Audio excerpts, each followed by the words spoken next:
Hello everyone. सो आज के newspaper में there is this nice editorial in the Indian express which talks about the caste census, because finally government ने admit कर लिया है कि अगला जो भी सेंसस इंडिया में होगा उसके अंदर हम लोग कास्ट भी इंक्लूड करेंगे। तो उस पर्सपेक्टिव से कई दिनों से अलग अलग न्यूज़पेपर्स के अंदर इसको लेकर एडिटोरियल आ रहे हैं। तो आज इस एडिटोरियल में I will be discussing all those points जो कि कास्ट सेंसस के अराउंड आपको पता होना चाहिए फ्रॉम द एग्जाम्स पर्सपेक्टिव। तो क्वेश्चन इसकी एडिटोरियल की हेडिंग कहता है, देखिए, questions of the caste in free India 1951 census to now. तो basically this editorial has covered a sort of journey from 1931, जो इंडिया में पहला कास्ट सेंसस हुआ था एक तरह से systematically, and up to the latest census जो कि 2011 के अंदर हुआ था, which was also caste census but not in a traditional way. तो इस एडिटोरियल में पूरा उस जर्नी को यहाँ पे दिखाया गया है कि तो हम भी थोड़ा सा उसमें डिस्कशन करेंगे। देखिए, जब भी कास्ट सेंसस की बात आती है तो देखो, इंडिया में कास्ट सेंसस जो लास्ट हुआ था दैट वाज इन 1931। देखिए, वैसे तो कास्ट सेंसस इंडिया में 1941 के अंदर भी हुआ था, लेकिन वो उसका डेटा रिलीज नहीं किया गया था। तो officially 1931 is the last census जिसका डेटा भी रिलीज किया गया था फॉर द प्रैक्टिकल पर्पज। अब ये भी समझ सकते हो कि 1941 के टाइम पे सेकेंड वर्ल्ड वॉर चल रहा था, तो उस समय Britishers did not release this data for various reasons. लेकिन हाँ, वो सब हुआ। उसके बाद इंडिया में अब तक कास्ट को हम लोगों ने इंक्लूड नहीं किया था किसी भी सेंसस के अंदर। लेकिन 2011 का जब सेंसस हो रहा था वहां पे हम लोगों ने एक और सेंसस किया था जो कि पर्टिकुलरली कास्ट सेंसस तो नहीं कह सकते, but it was called as socio economic caste census. तो जैसा कि इसके नाम से समझ में आ रहा है, इसके अंदर इकोनॉमिक वर्ड हम लोगों ने यूज किया है। तो बेसिकली इसको किया गया था to identify those households which are living below poverty line, मतलब गरीबी रेखा से नीचे जो लोग हैं उनको आइडेंटिफाई करने के लिए किया गया था, क्योंकि उसके बेसिस पे जो गवर्नमेंट स्कीम्स वगैरह होती हैं, जो बेनिफिट्स होते हैं, वो गरीबों को दिए जा सकते हैं। तो ये 2011 में हुआ था, जो कि हमारे यूजुअल सेंसस का पार्ट नहीं था, बट इसको अलग से किया गया था। बहुत खर्चा हुआ भाई इस पे, 5000 करोड़ रुपीस हम लोगों ने खर्चा किया था इस सोशियो इकोनॉमिक कास्ट सेंसस पे। लेकिन इसका डेटा भी हम लोगों ने रिलीज नहीं किया है। इसका डेटा हम लोगों ने इसलिए रिलीज नहीं किया क्योंकि इसके अंदर बहुत सारे इश्यूज थे। आपको जान के थोड़ी हैरानी होगी कि जो socio economic caste census India में 2011 में हुआ था, इसके अंदर मोर देन 46 लाख, थाउजेंड नहीं भैया, 46 लाख से ज्यादा एंट्री थी रिगार्डिंग सरनेम, गोत्र, कास्ट, और जिसके अंदर दुनिया भर की एरर्स थी। इसीलिए इसके डेटा को हम लोगों ने ओपनली रिलीज नहीं किया था। लेकिन कास्ट सेंसस को लेके डिबेट जो है इंडिया में बहुत पुरानी है, ऐसी बात नहीं है कि आज वाली डिबेट है। एक मीटिंग हुई थी सेंसस ऑफिशियल्स की 1950 के 150 के अंदर, जहां पे हमारे जो डेप्यूटी प्राइम मिनिस्टर थे उस समय में सरदार वल्लभ भाई पटेल जी इसको हेड कर रहे थे, और वो पटेल जी क्योंकि होम मिनिस्ट्री भी संभाल रहे थे। तो कास्ट सेंसस का सवाल जब उनसे पूछा गया पटेल जी से, तो उन्होंने कहा कि देखिए भाई, ब्रिटिशर्स टाइम में कास्ट सेंसस होता था। ब्रिटिशर्स कास्ट सेंसस का यूज किया करते थे इंडिया में डिवाइड एंड पॉलिसी, जो उनकी पॉलिसी थी डिवाइड एंड रूल, उसको फॉरवर्ड करने के लिए, अपने नैरो गेन्स के लिए। लेकिन अब इंडिया आजाद हो गया है, राइट? तो अब हमें कास्ट बेस्ड इन चीजों की जरूरत नहीं है, क्योंकि हम चाहते हैं कि इंडिया की जो सोसाइटी है वो कास्ट में डिवाइड ना रहे। हालांकि ग्राउंड पे कास्ट एग्जिस्ट करती है, ऑब्वियसली इतने समय से करती है, बहुत हजारों साल से करती है, बट हम नहीं चाहते कि आजादी के बाद भी हम लोग इन्हीं चीजों में उलझे रहें। तो हम चाहते हैं कि इंडिया की जो सोसाइटी है वो कास्टलेस सोसाइटी हो जाए। तो उन्होंने ये कहा कि भाई 1951 में जो सेंसस हम लोग करेंगे उसके अंदर कास्ट वाला कॉलम हम लोग यहाँ पे ऐड नहीं करेंगे, और कास्ट उसके अंदर एक प्रोमिनेंट फीचर नहीं रहेगा, ऐसा पटेल जी ने कहा। और जैसा उन्होंने कहा ऐसा हुआ भी। 51 के सेंसस में हम लोगों ने कास्ट को, डेटा को जो है इंक्लूड नहीं किया। बहुत सारी चीजें की, नेशनैलिटी किया, रिलीजन किया, सोशल ग्रुप्स किए, जो शेड्यूल कास्ट है, जो शेड्यूल ट्राइब है, एससी और एसटी, उन दोनों को भी इंक्लूड किया, लेकिन ओबीसी को इंक्लूड नहीं किया। तो ओवरऑल हमें ये नहीं पता था अभी तक देश में कि कितना इंडिया में ओबीसीज हैं, कितने जनरल कास्ट से हैं, सवर्ण है, मतलब कितने एससी और एसटी का हमें पता है। तो कास्ट को लेके डेटा हमारे पास प्रॉपर है नहीं। लेकिन कास्ट को लेकर आप एक चीज भी समझिए ना, जब हम लोग इंडिया में कास्ट की बात करते हैं तो यहाँ पे सिर्फ हम लोग कास्ट की बात नहीं कर रहे हैं, हम यहाँ पे कास्ट के बियॉन्ड जा रहे हैं। हम यहाँ पे कास्ट और क्लास दोनों को इक्वेट कर सकते हैं। इवन कोर्ट ने भी कहा है कि इंडिया में कास्ट इज क्लास। आप किसी की कास्ट का पता लगा लेते हो, अगर आपको कोई कास्ट का अगर कोई नाम दे, आप ये कह सकते हो मोर और लेस उस कास्ट के लोग कैसे होंगे, उनका समाज में स्टेटस क्या होगा। वो एजुकेशनली कितने फॉरवर्ड होंगे या बैकवर्ड होंगे, वो इकोनॉमिकली कितने फॉरवर्ड बैकवर्ड होंगे। जैसे मान लो आपको मैं कहूं कि भैया मैंने आपको बोल दिया बत्रा, बोल दिया बत्रा, जैसे मान लो बनिया होते हैं, ठीक है, अग्रवाल जैसे मैंने बोला भी बनिया होते हैं, तो मोर और लेस, हालांकि एक्सेप्शंस हो सकती हैं, आप मेजरली ये कह सकते हो कि सर ये जो कास्ट है वो इकोनॉमिकली ठीक ठाक कर रही होगी अपने जीवन में, सोशली वो लोग बैकवर्ड नहीं होंगे, और एजुकेशनली भी वो अच्छा कर रहे होंगे। इसका मतलब ये हुआ कि कास्ट से आपको एक क्लास का पता चल जाता है कि उस समाज में उसका स्टेटस क्या, इकोनॉमिकली, सोशली, एजुकेशनली। तो कोर्ट भी ये कहता है कि कास्ट को हम लोग क्लास से इक्वेट कर सकते हैं, इसीलिए इंडिया में कास्ट बेस्ड रिजर्वेशन भी दिया जाता है, क्योंकि लार्जली जिस कास्ट को रिजर्वेशन मिल रहा है वो डेफिनेटली एजुकेशनली और सोशली बैकवर्ड होगा। आपको यहाँ पे एक चीज मैं याद करा दूं कि इंडिया में जो रिजर्वेशन का कॉन्सेप्ट है, इसके पीछे इकोनॉमिक रीजंस नहीं है, इकोनॉमिक बैकग्राउंड पे, बेसिकली बैकवर्डनेस पे अभी हम लोगों ने 10% का रिजर्वेशन दिया है इकोनॉमिकली वीकर सेक्शन को, लेकिन इन प्रिंसिपल रिजर्वेशन देने का कभी भी जो रीजन है वो इकोनॉमिकली बैकवर्डनेस नहीं था, it was socially and educationally. इसीलिए जो है कास्ट के बारे में जानना बहुत ज्यादा जरूरी होता है, क्योंकि कास्ट के बेसिस पे आप बहुत सारी चीजें पता लगा सकते हो। तो यस, 1951 के सेंसस में कास्ट के डेटा को हटा दिया गया था, जो कि एक बहुत बड़ा लॉस था। सोशियोलॉजिस्ट जो थे, जो एंथ्रोपोलॉजिस्ट थे, जो सोशल स्टडीज करते हैं लोग इन चीजों के बेसिस पे, उनके लिए डेफिनेटली इसका लॉस हुआ। तो 1951 में लेकिन कुछ और डेवलपमेंट हुई। 1951 में कास्ट सेंसस से हम लोगों ने, क्योंकि कास्ट को सेंसस से कास्ट को हटा दिया गया था, लेकिन डिमांड तो हो रही थी भाई। तो जनवरी 1953 के अंदर गवर्नमेंट ने डिसाइड किया कि हम लोग एक कमीशन बनाएंगे बेसिकली, और ये कमीशन कास्ट बेस्ड स्टडी करेगा। और ये कमीशन को कौन हेड करेंगे, राज्यसभा मेंबर ऑफ पार्लियामेंट हुआ करते थे, he was a social reformer also and he was a journalist also, very senior journalist. उनका नाम था दत्तात्रेय बालकृष्ण केलकर। तो इनको केलकर कमेटी के नाम से फेमस है ये, और इनको काका केलकर भी कहते थे। तो उन्होंने डिसाइड किया कि भाई जो ओबीसीज हैं, ठीक है, एससी एसटी का तो सरकार को पहले से पता ही था, ओबीसीज का नहीं पता था। तो ओबीसीज के बारे में, ठीक है, उनके वेलफेयर के लिए, उनकी बैकवर्डनेस को रिमूव करने के लिए हम लोग उनको रिजर्वेशन देंगे, लेकिन उससे पहले एक स्टडी करवाएंगे, जिसके लिए जो है केलकर कमेटी को बनाया गया। तो 1953 में 18 ऑफ मार्च 1953 को ऑफिशियली हमारे जो प्रेसिडेंट साहब थे राजेंद्र प्रसाद जी, उन्होंने केलकर कमीशन को बना दिया। ठीक है, केलकर कमीशन के बारे में नेहरू जी ने और कई सारे लोगों ने बहुत बातें बोली।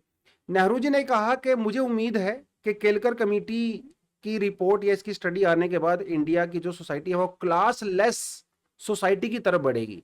मतलब इंडिया में जो अमीरी और गरीबी का जो डिफरेंस है वो उतना ज्यादा शायद यहाँ पे नहीं रहेगा, ऐसा उन्होंने कहा। और नेहरू जी ने यह भी कहा, एक्चुअली जो बैकवर्ड क्लास जो वर्ड है ये नेहरू जी ने यूज किया, और नेहरू जी ने ये कहा कि भाई it would cover not only those who are socially backward but also those who are particularly economically and educationally backward.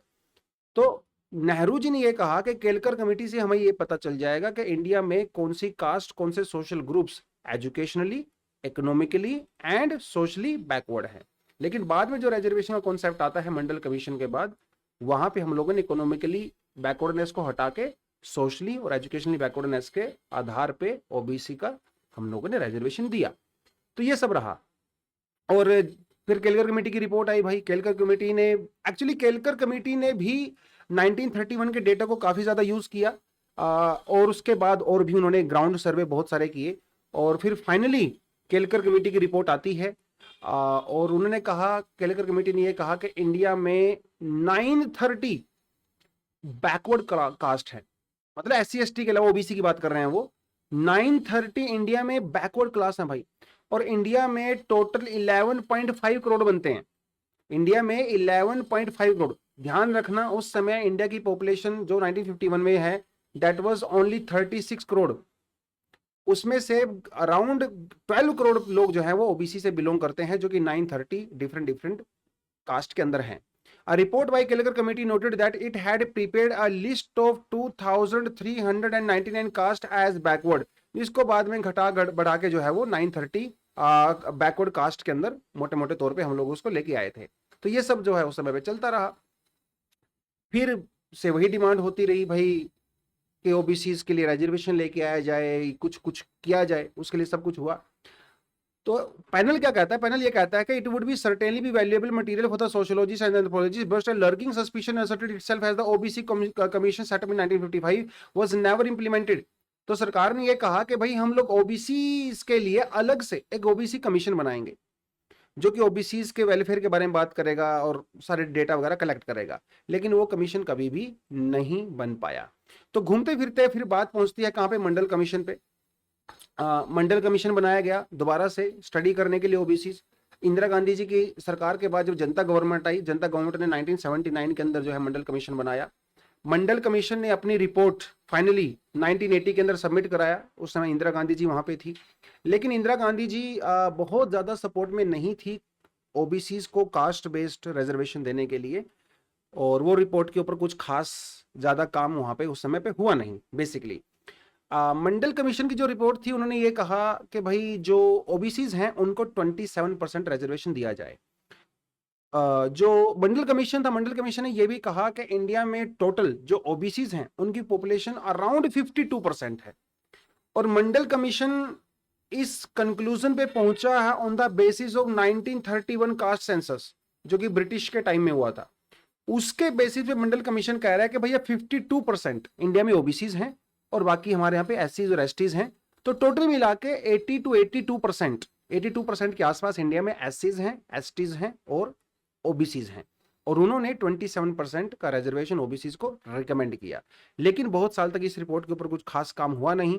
Finally बाद में 1994 के अंदर, ठीक है, पहली बार रिजर्वेशन दिया गया, ठीक है, गवर्नमेंट जॉब्स के अंदर जो पीएसयूज वगैरह के अंदर 27% रिजर्वेशन दिया गया ओबीसीज को। एससी एसटीज को तो पहले से था ही, और बहुत प्रोटेस्ट हुए देश में, स्टूडेंट वगैरह ने यूनिवर्सिटीज में दुनिया भर में प्रोटेस्ट किया इंडिया में मंडल कमीशन को लेके, और कई लोगों ने अपने आप को आग भी लगा दी, लेकिन वो टिका रहा।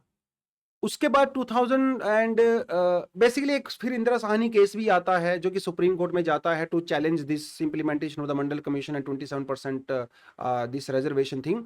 And in the Mandal in the Indira Sahni very famous case, उसमें सुप्रीम कोर्ट कहता है कि यार ये जो रिपोर्ट है ये बिल्कुल सही है और ओबीसी को 27% रिजर्वेशन मिलना चाहिए। But along with that supreme court also says कि जो रिजर्वेशन है it should never go beyond 50%। मतलब एससीज एसटीज और ओबीसीज को मिला के ये 50% से ज्यादा नहीं जाना चाहिए। तो 57% बेसिकली एक लक्ष्मण रेखा जो है वो खींच दिया गया। उन्होंने कहा भाई there should be a complete balance of quantity and quality. तो जो मेरिटोरियस स्टूडेंट हैं उनको भी नुकसान नहीं पहुंचना चाहिए, that is why this 50% is appropriate line. तो वो कर दिया गया। अभी वो अलग बात है कि मोदी जी के आने के बाद हम लोगों ने फिर वो इकोनॉमिकल वीकर सेक्शन को हम लोगों ने 10% एक्स्ट्रा दे दिया। तो फिलहाल इंडिया में 60% का रिजर्वेशन आप यहाँ पे कह सकते हो, जिसमें 50% पहले से था और 10% हम लोगों ने यहाँ पे और ऐड किया है। फिर इसके अंदर कुछ चेंज आते हैं 2009 के अंदर। 2009 में एजुकेशनल इंस्टीट्यूशंस के अंदर भी, बेसिकली 6 है, 2006 है, लेकिन इंप्लीमेंटेशन होते 2009 हो गया। 2006 के अंदर मनमोहन जी की सरकार थी, तो उन्होंने कहा कि ये जो 20% का रिजर्वेशन है ये हम लोग एजुकेशन इंस्टीट्यूशंस में भी देंगे। आईआईटीज हैं, आईआईएम्स हैं, इंडियन इंस्टीट्यूट ऑफ साइंस है, एनआईटीज हैं, एम्स है, जो सेंट्रल इंस्टीट्यूशंस हैं यहाँ पे भी देंगे। तब भी प्रोटेस्ट हुए, मामला फिर सुप्रीम कोर्ट पहुंचा, और सुप्रीम कोर्ट में फिर से कोर्ट ने यही कहा कि इसमें कोई दिक्कत नहीं है, आप ये दे सकते हो। तो ये है पूरा कास्ट सेंसस का। अभी की हम लोग बात करें तो कास्ट सेंसस के अराउंड बहुत सारी पॉलिटिक्स भी घूमती है ऑब्वियसली। राहुल गांधी जी और बहुत सारी ओपोजिशन गवर्नमेंट स्पेशली बिहार में और वो सब डिमांड कर रहे थे बहुत समय से कि कास्ट सेंसस जो हो, लेकिन गवर्नमेंट कह रही थी कि नहीं नहीं कास्ट सेंसस नहीं होना चाहिए, इससे सोसाइटी डिवाइड हो जाएगी। लेकिन डेफिनेटली बहुत प्रेशर था सरकार के ऊपर कास्ट सेंसस को करवाने का। बिहार में जब नीतीश कुमार जी थे chief minister when he was not with BJP, तो बिहार के अंदर एक कास्ट सर्वे हुआ था। आप इसको सेंसस नहीं कह सकते हो, क्योंकि सेंसस कराने का जो अधिकार है वो सिर्फ सेंट्रल गवर्नमेंट के पास होता है। तो जो कास्ट कैलकुलेशन कराया गया बिहार में उसको सर्वे कहा जाता है। ऐसा ही सर्वे तेलंगाना में भी हुआ। तो अब तो क्योंकि नीतीश जी बीजेपी के साथ हैं और बहुत प्रेशर बन रहा था सारी पार्टी से सरकार के ऊपर, तो गवर्नमेंट ने कहा कि ठीक है हम लोग कास्ट इंक्लूड इसमें कर देते हैं। पहले हम लोग अग्री नहीं करते थे, अब हम लोग अग्री करते हैं, सरकार ने कहा। अब सरकार सीधी सी बात है, ये तो नहीं कहेगी भी हम लोग प्रेशर में आके कर रहे हैं। तो सरकार तो यही कह रही है कि हमने बड़ा सोचा इसके बारे में, प्लस माइनस सोचे, प्रोज एंड कॉन सोचे, तो हमें लगता है कि कास्ट सेंसस इंडिया में होना चाहिए।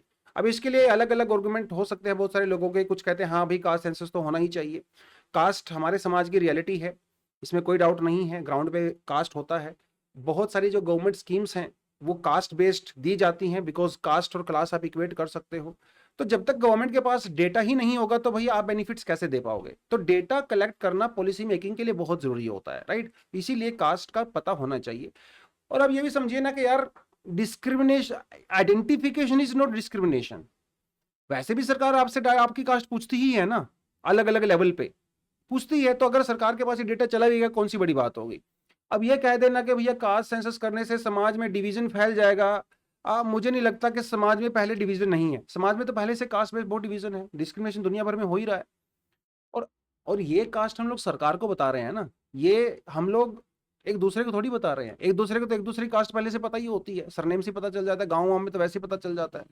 तो कास्ट की इंफॉर्मेशन सरकार के पास होने से कोई बहुत बड़ा समाज में डिवीजन आ जाएगा, I don't think so. But हाँ, अगर हम लोग कास्ट बेस्ड पॉपुलेशन के बेसिस पे अगर रिजर्वेशन देना शुरू कर देंगे, that will definitely lead to lot of problems.